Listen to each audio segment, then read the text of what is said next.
প্রশ্ন করতে পারো। আমার প্রথম প্রশ্ন, হসাই ভগবান কই আসুন? এই তোমরা একজনে এক বাটি দুধ লই আসেন। সাধু দুধ আছে? বাবু দুধের মাঝে মাখন আছে নি? অবশ্যই দুধের মাঝে মাখন আছে। মাখনটা আমরা দেখাও দেখি তোর। এটা কেমনে সম্ভব? এটা লাগি তো দুধ রে দই ফাটা লাগবো, এরপর নির্জনে বইয়া মন্থন করা লাগবো, তে নাই মাখন দেখতা।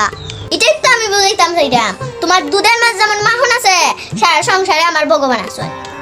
দুধ মন্থন হইরা যেমন মাখন পাইবা, সাধন মন্থন হইরা আমার ভগবান দেখাইবা। ঠিক ঠিক।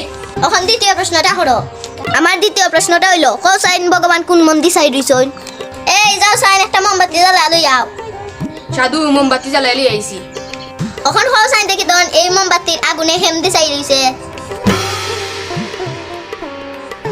আমি তো কোনো নির্দিষ্ট চৌকাই দেখি না, আগুনে তখন মন্দির চাই দিছে।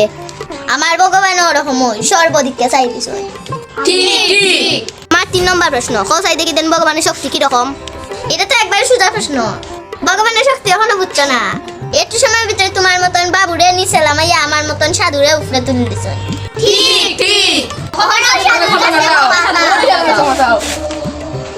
সাধু আমি আর কোনো মন্দিরের পূজারীরে অবজ্ঞা করতাম না। আজকে আমার বালা হইরা শিক্ষা হইছে।